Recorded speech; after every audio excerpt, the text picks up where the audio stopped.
Hello friends, welcome to my channel. இந்த வீடியோவில் நாம் எப்படி டேட்டா ஒர்க் பண்ணுது, ஏன் நமக்கு டேட்டா ஸ்லோவாக வருது, அதே மாதிரி அதுக்கு என்ன சொல்யூஷனை நாம் அப்ளை பண்ணி பார்க்கலாம் அப்படிங்கிற விஷயத்தை பற்றி பார்க்கலாம்.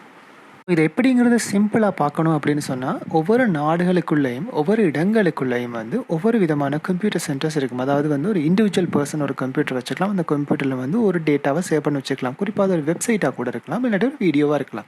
ஸோ இப்போ இவங்க சேவ் பண்ணி வச்சுருப்பாங்க. இது அந்த நாடுக்குள்ளே சில நேரங்களில் வயர் மூலமாகவும் சில நேரங்களில் வயர்லெஸ் அதாவது டவர்ஸ் மூலமாகவும் கனெக்ட் ஆகும். இது குறிப்பிட்ட ஐஎஸ்பிக்கு கனெக்ட் ஆகும். இந்த ஐஎஸ்பி மெயினான ஒரு கம்பெனி ஒன்று இருக்கும், அந்த கவர்மெண்ட்டோடையோ அப்படி ஏதாவது ஒன்று இருக்கலாம். ஸோ வேறு விதமாக இருந்தாலும் அவங்களோட கனெக்ட் ஆகி இது அங்கேருந்து ஒவ்வொரு நாடுகளுக்கும் வயர் மூலம், அதாவது கடல் அடியில் வயர்கள் மூலமாக கேபிள்ஸ் மூலமாக கனெக்ட் ஆகி வச்சுருப்பாங்க. ஸோ அடிப்படையில் என்ன சொல்கிறாங்கன்னு சொன்னால், இந்த டேட்டா சென்டரை நாங்கள் கனெக்ட் பண்ணுறதுக்காக எந்த விதமான சார்ஜஸும் எங்களுக்கு அறவிடப்படாது. அதாவது இன்டர்நெட்ன்றதை நாங்கள் யூஸ் பண்ணுறதுக்கான சார்ஜஸ் இல்லாமல் இந்த சர்வீஸ், இந்த இன்ஃப்ராஸ்ட்ரக்சரை பில்ட் பண்ணுறதுக்கான இவங்களுக்கான ஒரு சார்ஜஸ், ஒரு சர்வீஸ் சார்ஜஸ் மாதிரி தான் நாங்கள் பே பண்ணிக்கிட்டு இருக்கோம். ஸோ ஒவ்வொரு நாடுகளுமே குறிப்பிட்ட கேபிள்ஸுக்களால் டேட்டாவை கடத்துறதுக்கான ஒரு குறிப்பிட்ட அமௌண்ட்டை பே பண்ணிகிட்டு இருப்பாங்க. ஸோ ஒரு குறிப்பிட்ட சார்ஜஸை அவங்க மந்த்லியாகவே பே பண்ணுவாங்க. இதன் மூலமாக தான் சில நேரங்களில் சில டேட்டா எங்களுக்கு ஃப்ரீயாக கிடைக்கும். உதாரணத்துக்கு ஸ்டார்டிங்கில் 2Gன்னு இருந்துச்சு. அதில் டேட்டா இதெல்லாம் சான்ஸ் இருக்காது, பேசிக்காக இருந்துச்சு. அதெல்லாமே பெரிய அளவில் வரல.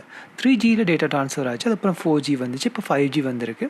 ஸோ ஒவ்வொரு நாட்டிலையுமே குறிப்பிட்ட ஐஎஸ்பி ஒரு பெரிய ஒரு அமௌண்ட்டோட இருக்கிற ஒரு 3G டேட்டாஸ் எடுத்து வச்சுருந்தாங்க அப்படின்னு சொன்னால், அது சும்மா இருந்துச்சுன்னு சொன்னால் அவங்களுக்கு யூஸ் இல்லாமல் இருக்கும். ஸோ அந்த டைம்லாம் அது ஒரு ஃப்ரீ பேக்கேஜ், அன்லிமிட் பேக்கேஜ் அப்படிலாம் ரிலீஸ் பண்ணுவாங்க. ஸோ இந்த மாதிரி விஷயங்களால் தான் நமக்கு டேட்டா டிஃப்ரெண்ட் ஃபார்மேட்டில் கிடைக்குது. இப்படி அலோகேட் பண்ணி எடுத்து வச்சுக்க டேட்டாஸை ஐஎஸ்பிஸ் என்ன செய்வாங்கன்னு சொன்னால், தங்களோட கஸ்டமர் பேஸுக்கு இஷ்யூ பண்ணுவாங்க. மொபைல் டேட்டாவா இல்லை ஹோம் ப்ராட்பேண்டாக இந்த மாதிரி வேறு சர்வீஸாக, ஃபைபர் ஆப்டிக்ஸாக அந்த மாதிரி ஒவ்வொரு சர்வீஸ் மூலமாக, ஒவ்வொரு குவாலிட்டி மூலமாக, ஒவ்வொரு ஸ்பீட் மூலமாக கொடுத்துக்கிட்டு இருப்பாங்க. ஸோ நமக்கு பிரச்சனை எங்கே ஸ்டார்ட் ஆகுது அப்படின்னு சொன்னால், நாம் எந்த பேக்கேஜ் எடுக்கிறோம், எந்த கம்பெனியோட டைப் பண்ணுறோம், ஸோ இல்லைனா எந்த இடத்துல நாம் இருக்கோம். சரி, அதாவது சில நேரங்களில் ஒரு அப்பார்ட்மெண்ட்டில் இருக்கோம் அப்படின்னு சொன்னால் எந்த ஃப்ளோரில் இருக்கவன வரைக்கும் நமக்கு சிக்கல் இருக்கும். ஸோ உதாரணத்துக்கு பார்த்தீங்கன்னு சொன்னால், சில பேர் கனெக்ஷன் எடுத்திருப்பாங்க, குறிப்பிட்ட ஸ்பீட் கொடுக்குறோம் அப்படின்னு சொல்லியிருப்பாங்க. ஆனால் அந்த ஸ்பீட் வராது, ரீச் ஆகாது. எப்படின்னு பார்த்தா கூடுதலாக இந்த ஐஎஸ்பிஸ், அதாவது இன்டர்நெட் சர்வீஸ் ப்ரொவைடர்ஸ் என்ன செய்கிறாங்கன்னு சொன்னால், மெகா பிட்ஸ் பெர் செகண்ட் அப்படிங்கிற கணக்கில் தான் இந்த டீட்டெயிலை கொடுத்துக்கிட்டு இருக்காங்க. அதாவது capital M small p and s.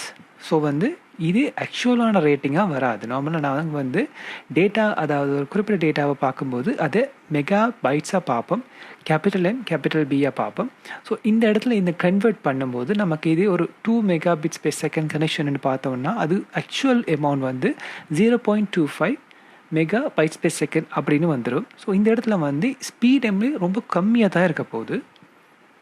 Speed குறைவாக வருது, கூடவாக வருது, நாம் அதை ஒரு விதத்தில் நம்மளுக்கு டவரை ரீச் பண்ணுறதுலேயுமே நாங்கள் கனெக்ட் பண்ணலாம். ஸோ டவர் பக்கத்தில் இருக்குது, எங்களுக்கு அந்த டவரில் ஆக்கள் குறைவாக இருக்காங்க அப்படின்னு சொன்னால் கூட அந்த டவர் எங்களுக்கு ஸ்பீடாக டேட்டாவை ட்ரான்ஸ்ஃபர் பண்ணலாம். ஸோ நாங்கள் அந்த டேட்டா யூஸ் பண்ணக்கூடியதாக இருக்கும். ஆனால் இந்த டவர் நிறைய டவர்ஸ் ஒரு இடத்துல கனெக்ட் ஆனாலோ, இல்லை சுற்றி வர நிறைய வால்ஸ் இருந்தாலோ, இல்லை நிறைய மரங்கள் அந்த இடத்துல மறைக்கிற மாதிரி இருந்தாலோ, எங்களுக்கு அந்த இடத்துல இன்டர்ஃபியரன்ஸ் கூடுறதுனால அந்த கவரேஜ் சரியான குறைவாக இருக்கும். ஸோ இந்த இடங்களில் நாம் என்ன தான் நல்ல பேக்கேஜ் வச்சுருந்தாலும் நமக்கு யூஸ் பண்ணுறதுக்கான சான்சஸ் சரியான குறைஞ்சிடும். இதில் முக்கியமாக நம்ம இன்னொரு விஷயத்தை பெருசாக பார்க்கணும் அப்படின்னு சொன்னால், அந்த நெட்வொர்க் கனெக்ஷன் எப்படி ஆகுதுன்னுது. சில விதமான நெட்வொர்க் இது பி வெர்ஷனில் இருக்கும், அதாவது 2.4 GHz மட்டும் கனெக்ட் ஆகிற மாதிரி இருக்கும். சிலது அதாவது ரீசன்ட் ஃபார்மில் இது கொஞ்சம் ஃபாஸ்ட்டானது கனெக்ஷனாக இருக்கும், 2.4 or 5 கனெக்ட் ஆகும். ஸோ இந்த பேண்டில் கனெக்ட் ஆகிற விஷயங்கள் எல்லாமே கொஞ்சம் ஸ்பீடை இம்ப்ரூவ் பண்ணும், குவாலிட்டி இம்ப்ரூவ் பண்ணும். ஸோ இந்த விஷயங்களையும் நம்ம பார்த்துட்ருக்கோம். நம்ம டிவைசஸ் அதுக்கேற்ற மாதிரி இருக்கான்றது, அது இல்லாத நேரங்களில் ஸ்பீட் ரொம்பவே ரெடியூஸ் ஆகும். இதோட நாம் முன்னமே பார்த்த மாதிரி ஒரு குறிப்பிட்ட டவரில் நிறைய பேர் ஜாயின்ட் ஆகியிருந்தால் நம்மளால் அந்த நெட்வொர்க்கை சரியாக யூஸ் பண்ண முடியாது. ஏன்னா எப்படி ஒரு ரவுட்டரில் நிறைய டிவைசஸ் கனெக்ட் ஆகியிருந்தால் ரவுட்டரோட ஸ்பீட் அதாவது அந்த இன்டர்நெட் கனெக்ஷன் ஸ்பீட் ஒவ்வொரு டிவைசஸுக்கும் டிவைட் ஆகி வர்ற மாதிரி இருக்கும். அதே மாதிரி டவரும் அதே வேலையை தான் பார்க்க போகுது. ஸோ அதனால் வந்து நிறைய பேர் கனெக்ட் ஆகியிருக்கும் போது ஸ்பீட் வந்து ரொம்பவே குறையும். இதே நேரத்தில் வந்து நார்மலாக வந்து அநேகமான இடங்களில் வந்து ஒரு டெடிக்கேட்டட் ஐபி இல்லாததுனால, அதாவது ஒரு ஷேர்டு ஐபி இருக்கிறதுனால எல்லாருமே வந்து குறிப்பிட்ட ஒரு வெப்சைட்டை லாகின் பண்ண வலிக்கிட்டு அதுக்குள்ளே போனால் அந்த வெப்சைட் என்ன செய்யும்னு சொன்னால் தங்களோட யூஸரை வந்து லிமிட் பண்ணுறதுக்காக ஒரு சர்வரோட ஹெவியை குறைக்கிறதுக்காக என்ன செய்வாங்கன்னா ஒரு ஐபிக்கு வந்து ஒரு ஏரியா வந்து ரெஸ்ட்ரிக்ட் பண்ணுவாங்க. ஸோ இவ்வளவு பேர் யூஸ் பண்ணலாம், இல்லை அப்படின்னு சொன்னால் இந்த ஸ்பீட் தான் இவங்களுக்கு யூஸ் பண்ணலான்னு அது வந்து இருக்கிற எல்லாருக்குமே பிரிக்கப்பட்டுச்சுன்னு சொன்னால் நாம் என்ன தான் வந்து ட்ரை பண்ணி யூஸ் பண்ணாலும் நம்மளுக்கு சரியான ஸ்லோவாக தான் இருக்கும். இது எப்படி நாம் கண்டுபிடிக்கலாம்னு சொன்னால் கூடுதலாக வந்து நைட்டில் வந்து ஒரு ஆஃப் பீக் ஹவர்ஸில் ஒரு 2 to 4 AM அந்த மாதிரி டைமில் யூஸ் பண்ணி பார்த்தீங்கன்னா நிறைய பேர் வந்து அக்சஸ் பண்ண மாட்டாங்க. அக்சஸ் பண்ணாத போது டவர் வந்து ஃபுல் ஸ்பீடையுமே நம்மளுக்கே கொடுக்கும். ஸோ இந்த டைமில் வந்து நமக்கு எதுவுமே பஃபர் ஆகாமல் வேலை செய்யும். ஸோ இந்த மாதிரி விஷயங்கள் வந்து நம்ம இது புரிஞ்சிக்கலாம். பட் ஆனால் வந்து நமக்கு இது பெரிய அளவில் மாற்றத்தை கொண்டு வராது. ஏன்னா நாம் இருக்கிற லொக்கேஷனில் சரியாக இருந்தால் மட்டும்தான் நமக்கு இதுக்கு ஏதாவது சொல்யூஷன் கண்டுபிடிக்க முடியும். ஸோ இதை நம்ம யோசிக்கணும்.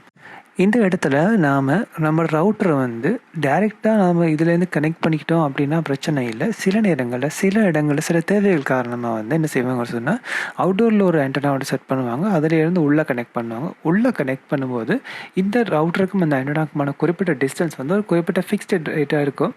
அது தாண்டி போச்சுன்னு சொன்னால் அந்த கனெக்ஷனோட ஸ்பீட் வந்து சரியாக குறைஞ்சிக்கிட்டே போகும். அதே மாதிரி ஒரு குறிப்பிட்ட ரவுட்டர்லேருந்து நம்ம யூஸ் பண்ணுற டிவைஸ் எங்கே இருக்குன்றதை பொறுத்து அந்த நெட்வொர்க்கு குவாலிட்டி வந்து குறையும். தள்ளி போக குறையும். அதுக்கு நார்மலாக வந்து நாங்கள் எக்ஸ்டெண்டட் யூஸ் பண்ணலாம். பட் ஸ்டில் வந்து அதில் ஒரு ரிஸ்க் ஒன்று இருக்குது தான், அதுவுமே வந்து குறையத்தான் பார்க்கும்.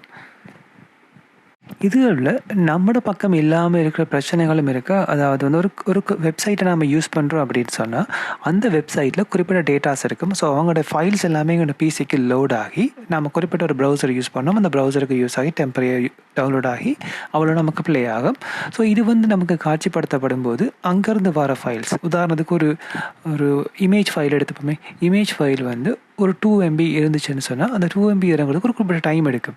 அதே மாதிரி வந்து ஒரு வீடியோ ஃபைல் அதுக்கு ஒரு டைம் எடுக்கும். ஸோ இந்த மாதிரி விஷயங்கள் வந்து நமக்கு அந்த வெப்சைட் நமக்கு லோட் ஆகிறதுக்கோ இல்லை வீடியோவோ ஒரு கிளிப்போ வந்து லோட் ஆகிறதுக்கு நிறைய டைம் எடுத்துக்கிட்டு இருக்கும்.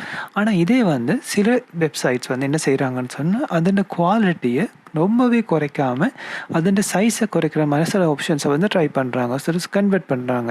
உதாரணத்துக்கு வந்து ஃபோட்டோஷாப்பில் சில விஷயங்கள் இருக்குது. நம்ம வந்து வெப் ஃபார்மேட்டில் வந்து இமேஜை கன்வெர்ட் பண்ணலாம். இமேஜை கன்வெர்ட் பண்ணும்போது அது குவாலிட்டி ஓரளவுக்கு குறைச்சிருந்தாலும் பட் ஸ்டில் வந்து நல்லாவே வந்து சைஸை குறைக்கும். அப்போ அந்த மாதிரி விஷயங்கள் வந்து வெப்சைட்டுக்கு போடும்போது வெப்சைட் லோட் குறைஞ்சி வெப்சைட்டும் குயிக்காக எங்களுக்கு லோட் ஆகும். அதே மாதிரி எங்களோட ஸ்பீடுக்கு ஏற்ற மாதிரி வெப்சைட்டு குயிக்காக வரும். ஸோ இதுகள் வந்து ஒவ்வொரு வெப்சைட் அவங்க ஓனர்ஸ் வந்து இதை டிசைட் பண்ணுறாங்க.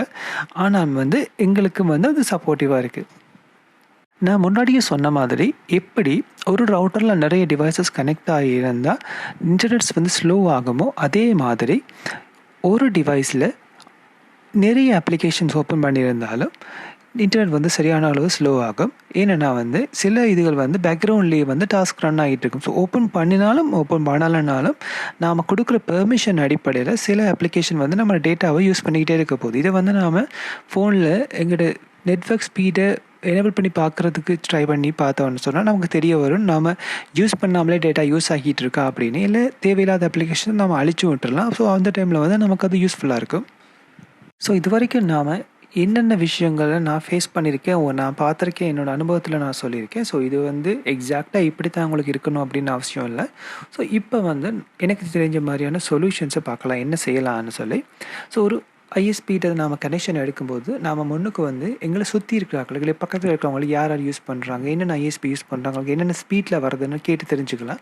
ஸோ அப்படி தெரிஞ்சுக்கிட்டோம் அப்படின்னு சொன்னால் அவங்களுக்கு வர ஸ்பீட் இதை வச்சுக்கிட்டு நாங்கள் கெஸ் பண்ணணும். நார்மலாக எல்லா ஐஎஸ்பியும் வந்து அவங்களோட கவரேஜை வந்து அவங்களோட வெப்சைட்டில் போட்டிருப்பாங்க. அது ஓரளவுக்கு ஒர்க் ஆகிற மாதிரி இருந்தாலும் நமக்கு சில சிக்கல் வரலாம். ஸோ நாம் இருக்கிற இடங்கள்லேருந்து வாய்ஸ் எப்படி கனெக்ட் பண்ணுறோம், என்ன மாதிரி விஷயங்கள்லேருந்து சில இஷ்யூஸ் நமக்கு வரும். ஸோ அந்த விஷயங்களை நாம் வந்து முன்னெச்சரிக்கையாக தெரிஞ்சு வச்சுக்கொள்ளலாம். ரவுட்டர் நம்ம ப்ளேஸ் பண்ணுறோன்றது ரொம்ப முக்கியமான விஷயம். எங்கே ப்ளேஸ் பண்ணுறோங்கிறது நான் வந்து ரவுட்டர் வந்து மோஸ்ட்லி சென்டரான ஒரு ஏரியாவில் இருக்கணும். அதே மாதிரி வந்து நிறைய இன்டர்ஃபியரன்ஸ் இருக்கக்கூடாது, கொஞ்சம் உயரமான இடத்துல இருக்கணும். ஸோ இதை வந்து நாம் முக்கியமாக பார்க்கணும். நம்ம அப்படி கண்டபாடு கீழே வச்சுட்டோம் அப்படின்னு சொன்னால் நமக்கு அந்த கவரேஜ் வந்து கீழே தான் போகும். இந்த வேவ் வந்து மேலே வந்து நமக்கு சரியான ஒரு ரெஸ்பான்ஸ் கொடுக்காது. தாண்டி வந்து சொல்யூஷன்ஸ்ன்றது என் கையில் பெருசாக இல்லை. நார்மலாக வந்து நாம் ஐஎஸ்பியையும் நமக்கு தேவையான பேக்கேஜையும் சூஸ் பண்ணுறது தான் மிச்சம் எல்லாமே இருக்குது. ஸோ எங்களுக்கு தேவையான ஸ்பீடோ எங்களுக்கு தேவையான பேக்கேஜ் அடிப்படையில் தான் நம்ம எடுத்தாகணும், வேறு வழியே இல்லை நமக்கு. இந்த வீடியோ ஓரளவுக்கு பிடிச்சிருக்கும் புரிஞ்சிருக்கும்னு நினைக்கிறேன். ஏதாவது பிழை இருந்துச்சுன்னு சொன்னால் கமெண்ட்டில் சொல்லுங்கள். உங்களுக்கான ஒப்பீனியன்ஸ் இருந்தாலும் கமெண்ட்டில் சொல்லுங்கள். நன்றி. அடுத்த வீடியோவில் பார்க்கலாம்.